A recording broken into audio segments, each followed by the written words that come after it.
All right, guys, we're here with Professor Justin Governale, competing tomorrow night, kicking off the black belt section for us, 160 pounds, no gi, taking on Eddie Torres at Submission Hunter Pro number 57. Mr. Governale, how are you doing today? I'm doing great, man. Just, had to lose 5 pounds and put them back on in like 2 hours, easy. But other than that, I'm excited to compete after this pandemic is like clearing up. Tell us about your jiu-jitsu journey. How'd you get started? Man, okay. That's actually a long story, but it is an interview. I've said this before with fighting, but so I was in the Marine Corps, 2004 to 2008, and there was a Marine that I really looked up to. He was a Fallujah veteran, and he was senior to me, and I would go out every weekend.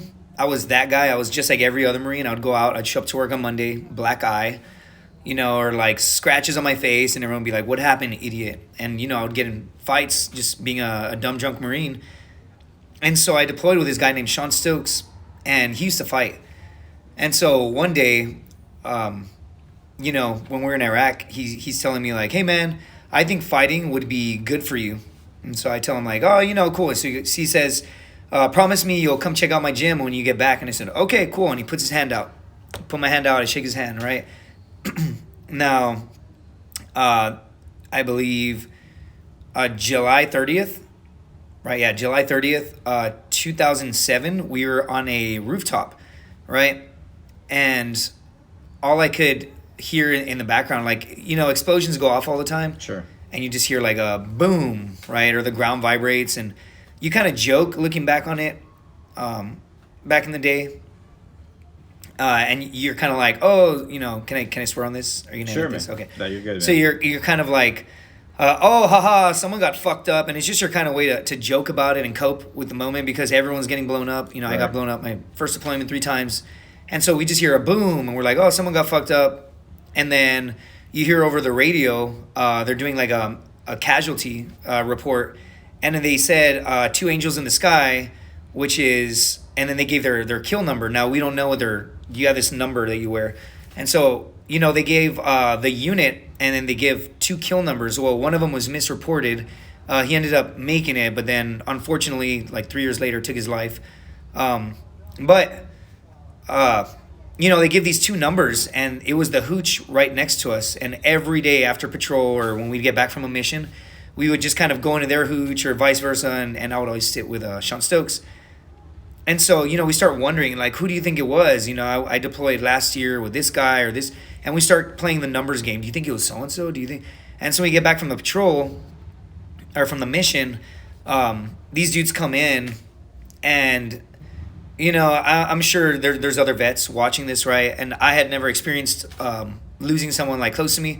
And so everybody just comes back from patrol, and it's almost like this, you want to walk up and be like, hey, man, who was it? Right, but it's kind of like a dark thing to ask. Right. It's too soon. And so all these dudes, and so it's again, I know that other people have experienced this. You don't really ask who was it. You just kind of look around, and everybody's walking with their heads hung, and then you just kind of look around, and you're like, okay, and you just kind of piece it together, and you're like, oh man. And I didn't see Stokes, and there's another guy. I won't mention his name because of what I said earlier. Sure. But yeah, man, that was it. And you're like, holy shit, like, okay. And so it was just a promise, right? He just shook my hand. Yeah. He just shook my hand and made me promise. And so, it is what it is. And I got back from deployment, and I registered, on ship, actually. I was training with these dudes. I had no idea what I was doing. I was just training with these guys, and one of them was a brown belt, and I was just tapping left and right. And then I got back from deployment, and then on base, there was these flyers for a jiu-jitsu tournament, right? And, I looked at it, and I kind of laughed, and I'm like, and I registered, right? And I'm like, it's tomorrow. So I went out that night, and I'm telling all my friends, like, hey, man, I can't drink too much tonight because I have a tournament in the morning. They're like, okay, 4 beers, only 4, but you have to shotgun them. Right. So I shotgun 4 beers naturally, right? And we have these necklaces, like when you graduate sniper school, and you just hugs 2 shotgun, right? Boom. And we, I pound 4 beers. I got kind of drunk, fresh out of Iraq-ish.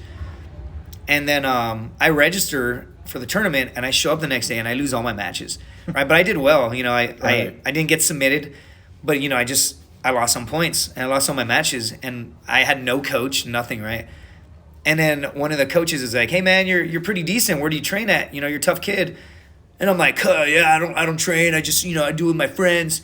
And he gives me a business card, and like 10 years later, he gives me a black belt, right?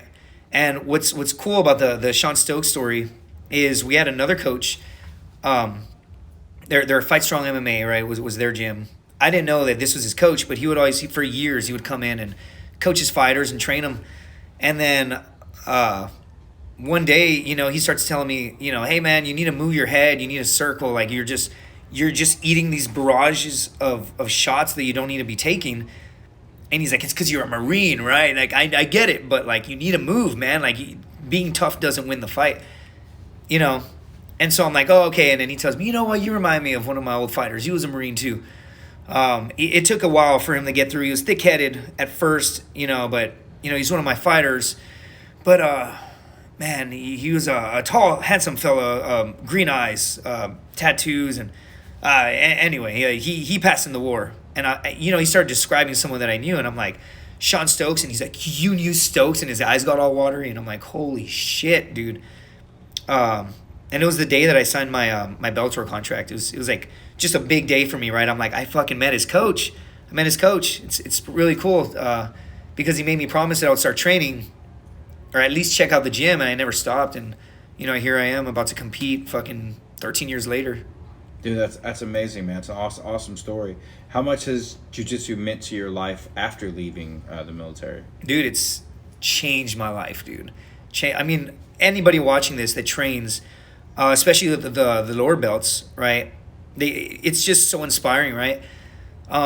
You hit a point when it's all you can think about, and I still think about it a lot. But you start learning to segregate, you know, the rest of your life, because this is all you do, and when it's all you do, you need to give yourself little mental breaks, right?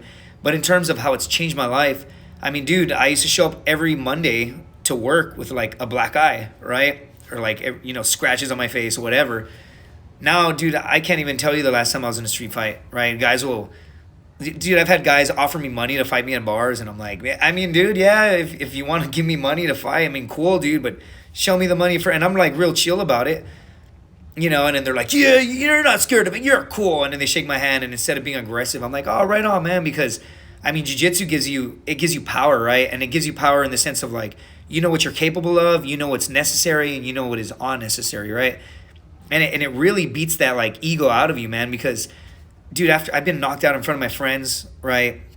I've been beat up on national television, right? And I've won fights, you know, on the other side of the spectrum. And even in victory, even if your opponent is talking trash, you always look to them and you're like, "Hey, brother, thanks for taking the fight," because you cannot grow without them, right? And you hear this, it's almost cliche at this point, right? But for me, again, leaving the military, dude, it's hard. It's hard for a bit. But it's like a sense of that camaraderie, right? And, you know, that brotherhood, and everybody's like dark, and on the mat, nothing matters, dude. You can have like a drug dealer on the mat. You can have a lawyer. You can have, you know, a guy that does SEM marketing. You can have a former scout sniper on the mat. You can have a former administrative clerk on the mat. None of that matters, bro. If you do this, right, it doesn't matter what they are, and vice versa, right? And you need each other. So it's like this sense of like, it's almost like a gang in a way, right? But like a healthy gang, right? You change your lifestyle, you become humbled, and you just grow, man. And for me, it's changed my life, and I strongly recommend it for veterans trying to find themselves after they get out of service, even during. Excellent, man. Thank you so much for taking time to talk to us today. I'm so excited to see you compete tomorrow night. I'm a big fan. I can't wait to see you out there. Likewise, my man. Thank you. Thanks, man.